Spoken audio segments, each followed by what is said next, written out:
Thought I would do another video talking about a simple chart reading tool that is very helpful in distinguishing the easiest or the best versus the most challenging or the worst, whatever the fuck you want to binary call it, the best and worst parts of your life based on your chart. There's a beautiful sunset happening over here, which I will try to capture while I am sitting down here. If you are more experienced, you might know this as the benefics and malefics of the chart. If you're new, no worries. As always, I'm going to run through this step by step. You will need to pull up your chart using whole sign houses as always, but after that, we will get right into how to distinguish the most challenging versus the most positive parts of your chart. Firstly, based on if you were born during the day or at night. So having a day or night chart does not depend on AM or PM. It depends on if the sun was out when you were born or not. How to distinguish this is you pull up your chart, and if your sun was above the ascendant-descendant axis, you have a day chart. This is the horizon.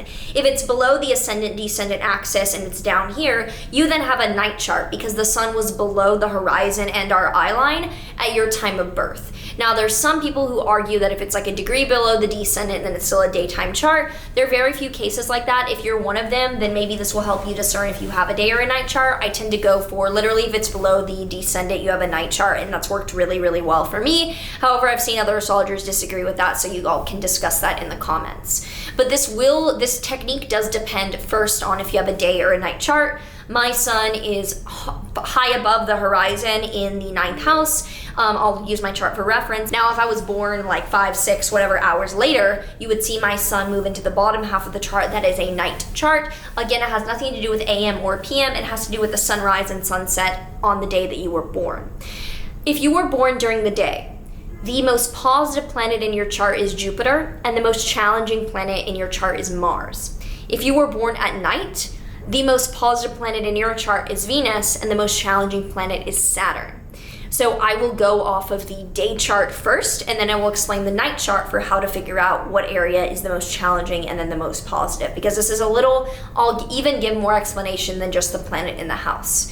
So Jupiter in a daytime chart and the whole sign house it is in will show you the area of life that you tend to have the most positive events, least challenges, and most success in. I have Jupiter in my 3rd house of writing, content, day-to-day activity, and being productive. I can put out an extreme amount of content, and I can easily at this point say that it seems like my ability to create and be productive endlessly is by far the most positive thing in my life. Jupiter in my chart is also ruling my 12th house, which brings in mental health and that being tied into my writing, my productivity, etc. I'm someone that I don't have like any diagnosed mental health issues. Of course, you can know that I've dealt with like suicidal ideation due to online harassment, but like innately, I'm an extremely level person to a degree where like I just like ride. Like I don't have any major ups and downs.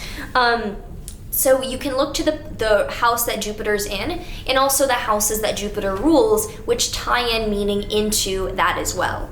Jupiter rules Pisces, and Pisces is where Jupiter is, so it is in its own sign. So I get a little bit off with the 2nd house there, or the 2nd house that it ties in, but you can see that my mental health and the way that it relates to my productivity and the way I'm able to create content are the strongest areas of my life. And since I have a day chart, we will then look at Mars as the most challenging planet. So if you have a daytime chart, the house that Mars is in will typically be the most challenging.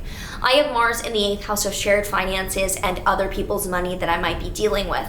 And this is a little bit ironic because I do work in crypto and I do a lot that does involve trading and investing. However, Mars in my chart is ruling my 4th house of family and my 11th house, which contains my midheaven of public image and audience reception. Anytime I've ever had a deep interaction with someone, or I would phrase it this way actually, any issue that has come with my reputation, my image, my online persona has come when I have it all attached myself to someone else and what they either own, their money, their contributions. Anything I've ever been accused of or ongoing had issues with has always been due to ties to someone else, and that not being something that was completely clear or completely like it made sense and therefore I was getting it over my head. There's been a lot of, throughout my life, accusations of me taking other people's work, which is ironic when I don't know and I don't give a shit about literally anyone else. And that's been pretty clear throughout my life since I was very young, constantly like 8th house being other people's things that we might share, we might hold on to, and then it ruling my 11th house and my midheaven of like audience and other people. And it's in a very difficult aspect, but it shows that the connection between other people's things and my audience perception of that is the most challenging thing in my life by far. There's nothing that compares to the online hate, harassment, like accusations of things that I'm tied up into, anything near that level of difficulty. Mars also rules my 4th house of family and early life. And I would say it relates to the fact that early on I had, like many people, so I'm not special, but I had a very abusive childhood and a mother that I left when I was 17 and I have not spoken with since. That, however, I think is a little less relevant, and I can say that childhood abuse was literally physical, emotional abuse was easier than the online harassment to the degree that it has gotten. However, I'm learning how to manage that. So that's using my own chart to see how Jupiter, the most positive planet and what it rules, and Mars, Mars, the most challenging planet and what it rules, show the most positive and the most challenging areas of my life. Now, if you have a nighttime chart, you will do the same for Venus in your chart as the most positive, and then also seeing the Venus ruled houses in your chart, which are Taurus and Libra. So the house that it's placed, and then look at the houses of Taurus and Libra for the details of what's also tied into a positive part of your chart. If you are a nighttime chart as well, Saturn and the house that it's placed in will show some of the most challenging areas, if not the most challenging area of your life, and it will also rule the Capricorn and Aquarius houses and bring in those house topics into your chart. So I'll run through it pretty clearly, just so we can recap. If you have a daytime chart like me, look at the house that Jupiter's in. Then see what whole sign houses are Pisces and Sagittarius. The house that Jupiter is in is the overall location of where you have positivity, but it brings in the house rulership details of the Pisces and Sagittarius houses because Jupiter rules Pisces and Sagittarius, and it's in that house. Then you'll look at Mars for the most challenging house, and Mars rules Aries and Scorpio. So look at your Aries and Scorpio houses and bring in those details of rulership and whatever they correspond to into the house that Mars is in.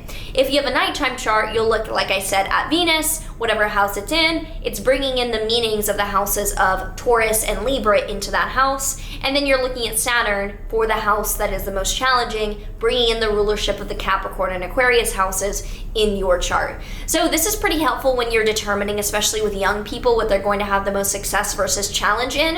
And I think that it helps show that everyone has positive things and challenges in their life. No one is scot-free, no one has a doomed chart, and no one has a hand that's 180 degrees one way or the other. Now you can absolutely have more or less challenging placements. If you have like an exalted Venus in Pisces, trining Jupiter, that is going to be lovely, and that's going to show that you have an outstanding amount of positivity in that part of your chart.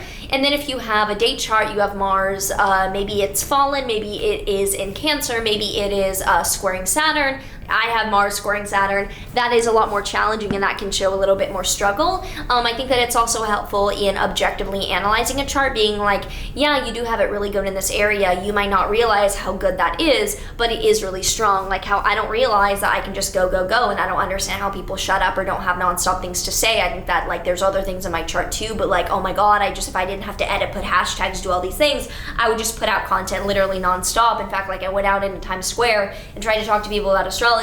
The issue about being like, what's your zodiac sign, is that 1, people are scared, 2, you're a pretty girl, so people just blink and they don't say anything, 3, half these people don't actually speak English well because they're a tourist, so they don't know what you're saying, they think that you're asking for a picture or something because you're whatever, you have a camera, so that didn't really work out, but I did get one funny video. So if you enjoyed this, do feel free to like and subscribe. Also, you can comment down below what houses your malefic or benefic are in. I want to discuss terminology also. So the daytime sect or the daytime team is Sun, Jupiter, Saturn. The nighttime sect or the nighttime team is Moon, Venus, Mars. So when we say the benefic of sect, it means that the good guy on your team. So for the day team, that is Jupiter. For the night team, that is Venus. Then we'll say the malefic out of sect, which is Mars for day charts, because Mars is the bad guy on the other team. Versus in night charts, the malefic out of sect is Saturn, because Saturn is the bad guy on the other team. So that's a little bit of an understanding of why these things add up to the way that they are, that the good guy on your team is the most positive planet, the bad guy on the other team is the most challenging planet. Saturn in a day chart is more of like responsibility or maturity. It's not really like overt challenge often. And then Mars in a night chart is, again, like something you're going after or putting effort into, but is not overwhelmingly challenging to a degree where it's like unstoppable. But like if you see a really afflicted Mars in a day chart or a really afflicted Saturn in a night chart, usually that's going to be an overwhelming amount of challenge, and that's not a bad thing. Like you can literally look at my life, my videos, and be like, oh my god, the amount of just like convoluted strangeness, accusation thing that she deals with is insane. And you can look at my chart, like I don't have anything to hide. This is why I cut it to you straight. It does no one a fucking service to be like, oh, it's not that bad. No, it's fucking that bad.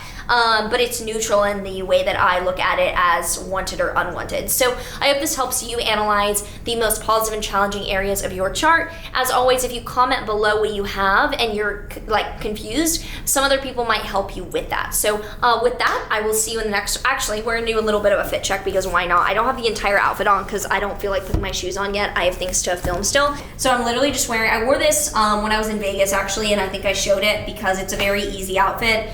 It's just this top from Dolls Kill. I don't even know if the light is even on me right now. This skirt from Dolls Kill, ripped fishnets, and then I'm gonna put on a jacket because it's gonna be cold, but like not cold enough for me to care about being outside cold because I'll be in the concert. Yeah, so that's it. I'm gonna head out now.